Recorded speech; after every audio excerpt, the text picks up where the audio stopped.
सरकारी कुप्रबंधन से बालाघाट जिले की जनता हलाकान और परेशान है।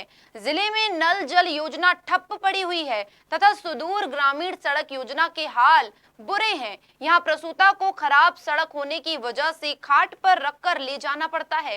ग्रामीण अंचलों में बिजली की समस्या तो अनवरत बनी हुई है। पीएम आवास योजना के बाद भी ग्रामीण कच्चे मकान बनाने को मजबूर हैं। उज्ज्वला योजना के बावजूद भी ग्रामीण चूल्हे में खाना बना रहे हैं।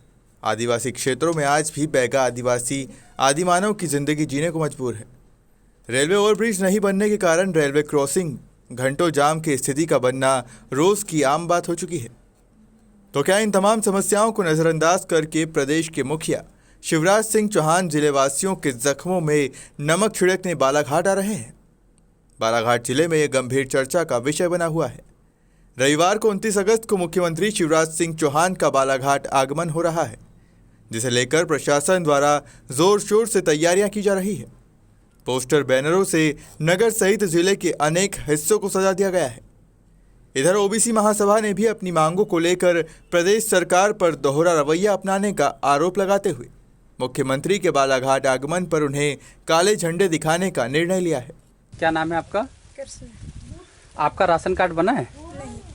आपको राशन नहीं मिलता? नहीं। और जो शासन की ओर से गैस चूल्हा बट रहा था, वो गैस चूल्हा मिला है आपको? नहीं। वो भी नहीं मिला है? नहीं। कितने सालों से रह रहे हैं आप इस गांव में? यही है मेरे निकजी गाँव। अच्छा, यहीं के निवासी हैं आप? हाँ, निवासी हैं। आपने कभी सरपंच सचिव से बोले राशन कार्ड के लिए? बनवाई की तो बोल रहे हैं जी, पर बनवाए ये बेच नहीं तो उनको। तो फिर आप लोग राशन गेहूँ चावल वगैरह तो किराना की दुकान से ला रहे हैं अभी भी लेके? हाँ। अच्छा, क्या काम करते हैं आप? यही है मजदूरी काम। मजदूरी करते हैं आप? हाँ। कल प्रदेश के मुख्यमंत्री शिवराज सिंह चौहान का बालाघाट आगमन हो रहा है और उनके आगमन की तैयारी जो है युद्ध स्तर पर चल रही है, बहुत जोर शोर से चल रही है और लाखों करोड़ों के जो है उसी फ्लैक्स लगाए गए हैं। जबकि जो है हमारे ज़िले की जो ग्राम पंचायतें हैं, अधिकतर ग्राम पंचायत को नल जल योजना के कनेक्शन काट दिए गए, स्ट्रीट लाइट बंद है, ग्राम पंचायतें अंधेरे में हैं। तो क्या ये जो सीएम साहब आ रहे हैं यहाँ पर, ये क्या हमारे बालाघाट जिले की जनता के जख्मों में नमक छिड़कने आ रहे हैं? कांग्रेस में क्या प्रतिक्रिया देना चाहेंगे? देखिए, बड़ा दुख की बात है कि प्रदेश सरकार जो है वो जनता की मदद करने के लिए आगे नहीं आती, सिर्फ प्रचार प्रसार करने में आगे आती है। बहुत सारी योजनाएं वो बनाते हैं। हम कोरोना से पीड़ित जो हैं, जिनकी मृत्यु हुई, उनको हम पैसा देंगे। एक व्यक्ति को पैसा नहीं मिला। कोरोना में जो स्थिति हुई आप लोगों ने देखी। अभी जैसे पंचायत की आप बात करें, पंचायत में सरकार ने फंड देना बंद कर दिया। आज पंचायत जो है बहुत बुरी स्थिति में, नगर पालिका बहुत बुरी स्थिति में, नगर निगम बहुत बुरी स्थिति में। आज इनके पास ये स्थिति है कि इनके आय के साधन कम होने के कारण इनको अपने कर्मचारियों का वेतन देना भारी पड़ रहा है। ऐसी स्थिति में उनसे कहा जा रहा है कि आप बिजली का बिल बढ़ाइए। ये कहाँ से लाएँ? कहाँ से लाएँ? इनके पास कोई फंड हो तब तो लाएँ। ये सिर्फ किसी भी प्रकार से जनता को परेशान करने के अलावा प्रदेश की सरकार कुछ नहीं कर रही। मैं इसका घोर विरोध करता हूँ कि जो पंचायतों की बिजली काटी जा रही है, स्ट्रीट लाइट काटा जा रहा है, नल जल योजना की बिजली काटी जा रही है, मैं इसका पुरजोर विरोध करता हूँ और प्रदेश सरकार से आग्रह करना चाहता हूँ कि इसके लिए फंड जो है प्रदेश सरकार के, जहाँ माननीय मुख्यमंत्री जी आ रहे हैं, हो सकता है यहाँ बहुत सारी घोषणाएँ करके जाएँ, परंतु इनकी घोषणाओं का क्या असर होता है ये आप सबने देखा है। मुझे उसमें कहने की आवश्यकता नहीं, सिवाय जनता को निराश करने के अलावा कोई बात नहीं। आज आप देखिए, डीजल पेट्रोल की क्या हालत है, खाने के तेल की क्या हालत है, आम उपयोगी वस्तुओं की क्या हालत है। आप देख लीजिए किस तरह से महंगाई बढ़ी है। आज लोगों का जीवन यापन होना मुश्किल हो रहा है। ऐसी स्थिति में जनता पैसा कहाँ से लाए? वहाँ से बिल पटा लें। आप मानते हैं कि जो मुख्यमंत्री के आगमन को लेके जो लाखों करोड़ के बैनर पोस्टर और जो व्यवस्थाएं में जो ये अपनाए हैं, प्रचार में बहुत खर्च होता है। इसी में आप ये सिर्फ बैनर पोस्टर में तो जो है ही है, बाकी मीडिया के माध्यम से, चाहे वो पेपरों पे विज्ञापन हो, चाहे वो हमारे टेलीविज़न पे विज्ञापन आते हैं, ये सब क्या, इन पर करोड़ों रुपये खर्च होते हैं। हमारा कहना है कि आप जो करोड़ों रुपए खर्च करते हो वो जनता की भलाई के लिए तो लगाओ। आज जितना पैसा यहाँ खर्च हुआ है, इतना पैसा विज्ञापन में खर्च कर रहे हैं, यदि ये ग्राम पंचायतों को इतना पैसा दे देते तो शायद बहुत सारे जो हमारे ग्रामीण परेशान हैं उनको परेशान नहीं होगा। जो आज भ्रष्टाचार व्याप्त है सर, और प्रशासन जो काम कर रहा है उससे पूरा जिला आज परेशान है। उसके बावजूद भी विपक्ष यहाँ पर किसी भी मुद्दे को उठाता नहीं क्यों? नहीं, अभी देखिए ये बात आपकी सही है कि पूरे मध्य प्रदेश में भ्रष्टाचार, तो बालाघाट अकेले की बात है, पूरे भ्रष्टाचार हो रहा है। यहाँ ये होता है कि अधिकारी जो है ले दे करके यहाँ आते हैं, सेटिंग के आधार पर आते हैं, और सेटिंग के आधार पर आते हैं तो यहाँ कमाते हैं, और जब जनता चिल्लाती है या विपक्ष भी चिल्लाए तो कोई असर नहीं पड़ता, इनको कोई परिवर्तन, क्योंकि ये सब खाए खिलाए लोग, इनको कोई अंतर नहीं आता। कांग्रेस आंदोलन कर रही, अभी 2 जगह उन्होंने आंदोलन किया है, एक बड़ा आंदोलन किया है, और भी तय हो रहे हैं कि अन्य ब्लॉकों में भी ये आंदोलन की जाएंगे। महंगाई को लेकर, भ्रष्टाचार को लेकर, किसानों को होने वाली खाद की परेशानी को लेकर, जनता को महंगाई की परेशानी को लेकर के, ये सब मुद्दों पर कांग्रेस आक्रामक होगी और आने वाले समय में और आंदोलन करेगी। आपका परिचय बताएं। मैं सौरभ लोधी, ओबीसी महासभा जिला अध्यक्ष बालाघाट। सौरभ भैया, ये कल सीएम का आगमन हो रहा है, उसके लेकर ओबीसी महासभा जो विरोध दर्ज करा रही है, क्या कारण है, किस लिए विरोध कर रहे हैं? मध्य प्रदेश में जो 15 महीने की कमलनाथ जी की सरकार थी, उन्होंने मध्य प्रदेश के ओबीसी वर्ग को जो 27% आरक्षण दिया था, वो पूर्ण रूपेण मध्य प्रदेश की प्रत्येक नौकरी में लागू भी कर दिया गया था। लेकिन जब से मध्य प्रदेश में भाजपा की सरकार बनी है, विगत माह से ओबीसी का जो 27% आरक्षण है उसको 14% कर दिया गया है।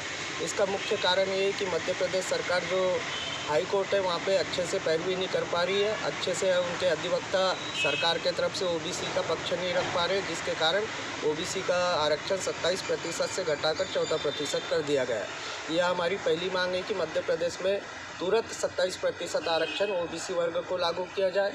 दूसरी हमारी मांग है कि जो लगभग विगत 3 वर्षों से मध्य प्रदेश में 32,000 युवा शिक्षक भर्ती में चयन हो चुका है, उनका सत्यापन हो चुका है, उसके बावजूद 3 साल होने के बाद भी आज तक उनको ज्वाइनिंग नहीं दी गई है, जिसके कारण वो मानसिक रूप से ज़्यादा प्रताड़ित हो रहे हैं और कई युवाओं ने आत्महत्या भी कर ली है। तो दूसरी मांग हमारी ये है कि मध्य प्रदेश के 32,000 युवाओं को 27% आरक्षण के आधार पर तुरंत नियुक्ति देने का काम मध्य प्रदेश सरकार करे। तीसरी मांग हमारी है कि संपूर्ण मध्य प्रदेश में और बालाघाट ज़िले में जो ओबीसी के बच्चे और हमारी बहनें बेटी विभिन्न कॉलेजों में अध्ययनरत है, उनको ओबीसी की छात्रवृत्ति अभी तक नहीं मिली है। तो मध्य प्रदेश सरकार से हमारी मांग है कि उनको ओबीसी के बच्चों को तुरंत छात्रवृत्ति देने का काम करें। और चौथी हमारी मांग है कि संपूर्ण भारत देश में जातिगत जनगणना की जाए, जिसके तहत हम लोगों को भी पता चले कि ओबीसी की जनसंख्या भारत देश में कितनी है, जितनी जनसंख्या हम लोगों की निकलती उसके हिसाब से हिस्सेदारी देने का भी काम मध्य प्रदेश सरकार, केंद्र सरकार करे। इन सभी मांगों को लेकर विगत कई वर्षों से हमने मध्य प्रदेश सरकार का ध्यान आकर्षित कराया है। हर 15 दिन में शासन प्रशासन का ध्यान आकर्षित कराया है। विगत 28 जुलाई को भी हम लोगों ने भोपाल में एक बहुत बड़ा आंदोलन ओबीसी महासभा के बैनर तले किया है। यहाँ पे हमारे सैकड़ों युवा साथियों की गिरफ्तारी हुई, उन पे लाठीचार्ज हुए। विगत 18 अगस्त को भी मध्य प्रदेश के भोपाल में चयनित शिक्षक साथी और हमारे बेरोजगार साथियों ने आंदोलन किए। वहाँ पे भी मध्य प्रदेश सरकार ने अपना तानाशाही रवैया अपनाते हुए उन पर लाठीचार्ज किए, उनको घसीट कर मारा गया। इन सभी बातों को ध्यान में रखते हुए हमने ये निश्चय किया है कि अब हमारा आवेदन और निवेदन करने का कोई मतलब नहीं है मध्य प्रदेश सरकार से या शासन प्रशासन से। इसलिए हम लोगों ने ओबीसी महासभा ने और बालाघाट जिले के युवाओं ने निर्णय लिया है कि मध्य प्रदेश के मुख्यमंत्री जो कल बालाघाट जिले में आ रहे हैं उनको काले झंडे दिखाए जाएंगे और उनका पुतला दहन किया जाएगा। कल मुख्यमंत्री का आगमन हो रहा है और आप जनपद सदस्य हैं, और अभी जानकारी मिली है कि ग्राम पंचायतों के नल जल कनेक्शन जो कटे हुए हैं और ग्रामीण काफ़ी परेशान हैं। जी, माननीय मुख्यमंत्री शिवराज सिंह चौहान जी का कल बालाघाट में आगमन हो रहा है। उनका हार्दिक अभिनंदन करते हैं हम बालाघाट की जनता की ओर से, और उनसे निवेदन भी करते हैं कि जो कुकृत्य उनके शासन और प्रशासन द्वारा किया जा रहा है पिछले कुछ विगत दिवसों से, उसे कृपया करके वो रोकें। जैसा कि आपके द्वारा देखा गया होगा, पूर्व में अभी कुछ दिनों पहले इन्वेस्टर मीट कराई गई, उसमें भी भारी खर्चा किया गया। आज जैसे कि आप नगर में घूमे होंगे तो देखा होगा कि खूब सारे फ्लैग्स, बैनर, पोस्टर, होर्डिंग लगी हुई है, उन पे खूब सारा खर्चा किया जा रहा है, एडवर्टाइजमेंट पे खूब सारा खर्चा किया जा रहा है। और मेरा मानना है कि ये खर्चा अपव्यय है, किसी प्रकार का इससे कोई जनहित नहीं होने वाला। लेकिन जो कल परसों 2 दिनों से, विगत 2 दिनों से हमारे पूरे ज़िले में काफ़ी बड़ी बड़ी पंचायतें जो नल जल का संचालन स्वयं करती हैं, टैक्स के माध्यम से, वसूली के माध्यम से और 14वें 15वें वित्त के आयोग से जो फंड आता है उसके माध्यम से चलाती हैं, उनका सभी पंचायतों का बकाया जो कि सन 2011-10 से बकाया था और वो धीरे धीरे बढ़ता चला गया। होता ये था कि बीच बीच में मध्य प्रदेश सरकार उस पूरे पैसे को अपने फंड से भर देती थी और रिन्यू करते चलती थी। लेकिन अभी कोरोना काल जैसी ख़त्म हुआ उसके बाद ये नया इन लोगों ने नियम लागू कर दिया कि पंचायत संपूर्ण पैसा पंचायत पटाए। तो ये जो कि संभव नहीं है, इतना बड़ा अमाउंट का ना ही कोई कलेक्शन होता है, ना ही इतने बड़े अमाउंट का पंचायत द्वारा कोई वसूली किया जा सकता है, वो संभव नहीं है। और इसके चलते अगर आप पूरी की पूरी पंचायतों का नल जल कनेक्शन काट देंगे, विद्युत पूरे कनेक्शन काट देंगे, हमारी पंचायतें संचालित कैसे होंगी? पहली बात। दूसरी बात ये कि ना ही पंचायतों में किसी प्रकार का कोई एम्प्लॉय को देने के लिए पैसा आ रहा है, ना ही कोई फंड आ रहा है। 15वें वित्त के नाम से जो फंड आ रहा है उसमें दुनिया भर के चोचले लगा दिए गए हैं कि भाई उसमें केवल नाली पे 30% खर्चा करेंगे, सीमेंट रोड पे 30% खर्चा करेंगे, 15% बाकी अपना सैनिटाइजर्स पे और कोरोना संबंधी चीज़ों पे खर्चा करेंगे। तो ऐसे पंचायत कैसे संचालित कराई जा सकती है? ये चीज़ संभव नहीं है। प्रैक्टिकली जो खर्चे आ रहे हैं पंचायत में, उनको खर्चे को उन पे खर्चा करने के लिए टोटल पंचायत में सरपंचों के हाथ बांध दिए गए। और आप कह रहे हैं कि अब हम नल जल के बिल काट देंगे, बिजली काट देंगे और स्ट्रीट लाइट की बिजली काट देंगे, तो पंचायत अंधेरों में रहेगी क्या?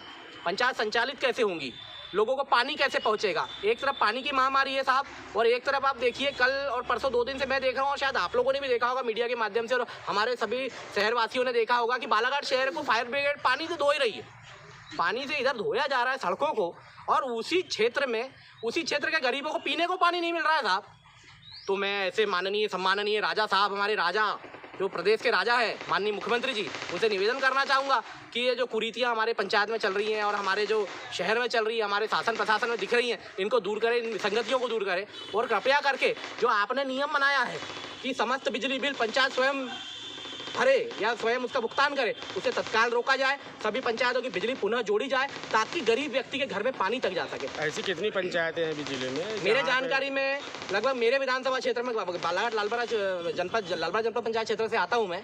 मेरे जनपद क्षेत्र में लगभग 27 से 28 पंचायतें, 77 में से 27 से 28 पंचायतें ऐसी जिनका पूर्ण रूप से कनेक्शन, बिजली कनेक्शन, नल कनेक्शन और पंचायत में जो पंचायत भवन का कनेक्शन वो सभी काट दिया गया। अब ऐसे में पंचायतों को संचालित किया जाना और करा पाना सभी सरपंच भाई बहनों के लिए असंभव सा हो गया है। कल मुख्यमंत्री जी आ रहे तो क्या मांग रखी जाएंगी? बिल्कुल रखी जाएगी। हम अभी सभी सरपंचों से संपर्क में हैं और मेरे कहने का मतलब है कि वो भाई किसी भी दल का हो, किसी भी पार्टी से आता हो, लेकिन बात यहाँ पानी की है साहब। पानियाँ मूलभूत चीज़ों की है जो जनता को तुरंत मुहैया होना चाहिए प्रशासन के रहते में। अगर आप पानी और बिजली से ही वंचित कर देंगे तो कैसे जीवन हो पाएगा? अधिकतर बार देखा जाता है कि जब भी कोई बड़ा नेता आता है या मुख्यमंत्री आता है या कोई मंत्री आता है तो लाखों करोड़ों रुपए उनके स्वागत में, बैनर पोस्टर में खर्च कर दिया जाता है। जैसा कि तो क्या उसका जो वहन है, उन पैसों का खर्चा क्या वो सरकार अपनी तरफ से वहन करती है, सरकारी खजाने से होता है? बिल्कुल। अगर आप सरकारी खजाने से माननीय मुख्यमंत्री, सम्माननीय मुख्यमंत्री जी के आने पर करोड़ों रुपए व्यय कर रहे हैं और शासन उस चीज़ को वहन करने की क्षमता रखता है, तो क्या शासन गरीबों के बिजली बिल भरने की क्षमता नहीं रखता साहब? हमारा मुख्यमंत्री साहब से और संपूर्ण प्रशासन से मेरा निवेदन है हाथ जोड़ करके कि इस चीज़ को गंभीरता से लें, इस चीज़ को लाइटली ना लें, इस चीज़ को गंभीरता से लें कि एक एक व्यक्ति विशेष के घर में पानी नहीं जा रहा है। सभी व्यक्ति हैंडपंप खुदवाने के लिए सक्षम नहीं है, खुद का बोर कराने के लिए सक्षम नहीं है। हम मेरे खुद की ग्राम पंचायत गर्रा, जो कि बहुत बड़ी पंचायत है, इस क्षेत्र की, जिले की सबसे बड़ी पंचायतों में से एक है, इस पंचायत में लगभग 65% लोग पंचायत से दिए जाने वाले पानी के ऊपर निर्भर है। और ऐसी स्थिति में अगर बिजली कट जाती है, पानी नहीं होता, तो हाहाकार मचने की स्थिति आ गई है। पिछले 2 दिनों से हमारे द्वारा कैसे करके हमारे वार्ड के जो पंच भाई हैं, बहनें हैं, उनके द्वारा, हमारी सरपंच महोदया के द्वारा खुद अपने खर्चे से, क्योंकि इस चीज़ के लिए कोई ना कोई फंडिंग है ना कुछ है, ना ही कोई वाहन मुहैया कराया गया शासन प्रशासन से कि आप पानी को लाइए, पानी को दीजिए। टैंकरों के हालात बुरे हैं। सरकार ने मतलब मध्य प्रदेश सरकार ने ये फैसला अचानक क्यों ली? अभी तक तो पंचायतों का पैसा पटाते आ रही थी नल जल योजना का, पंचायतों का पैसा सन 2010 से मध्य प्रदेश सरकार पटाती थी और नल जल योजनाओं का सारा पैसा माफ कर दिया जाता था। और जो कुछ पैसा बचता था वो नॉमिनल जो टैक्स होता है 60 रुपये महीना एक नल कनेक्शन से लेती है पंचायत। पहले 30 रुपये लेती थी, फिर 40 हुआ, फिर 50 हुआ, अब 60 रुपये लेती है। ऐसे 60 रुपये महीने के हिसाब से जो पैसा जमा होता है उसको पूरा का पूरे पैसे को मध्य प्रदेश शासन के खाते में जमा करके और फिर बिजली बिल के रूप को पटाया जाता है। या फिर जो कर्मचारी काम करते हैं, प्राइवेट लड़के जो काम करते हैं, जो नल जल चालू कराने का काम करते हैं, नल जल बंद करना, नल जल चालू करना, नल जल को पूरा सुधारना, नल जल योजना का पूरा संरक्षण करना, ऐसे जो पूरी टीम काम करती है उनकी तनख्वाह उस पैसों से दी जाती है। और जो मध्य प्रदेश सरकार पैसा देती थी वो सीधे मध्य प्रदेश विद्युत मंडल को पैसा ट्रांसफर होता था और सारा विद्युत जो दे रहता था वो क्लियर हो जाता था। लेकिन ये अचानक से एकदम तुगलकी फरमान जारी कर दिया कि आप जो है कल से पूरा बिजली बिल पटाइए, अन्यथा आपकी सारी बिजली कनेक्शन काट दिए जाएंगे। ये टोटल अनैतिक है। और मैं माननीय मुख्यमंत्री जी से, माननीय जो सरकार में बैठे हैं उन सभी माननीयों से, माननीय कलेक्टर महोदय से अनुरोध करूंगा, निवेदन करूंगा दोनों हाथ जोड़ करके कि कृपया करके गरीब व्यक्तियों के नल जल कम से कम चालू करवा दे साहब। कोई यहाँ पे आपसे कोई बहुत बड़ी रकम नहीं मांग रहे, सिर्फ इतना मांग रहे हैं कि हमारे गरीबों को पीने को पानी मिल सके साहब। बालाघाट से रितेश सोनी की रिपोर्ट।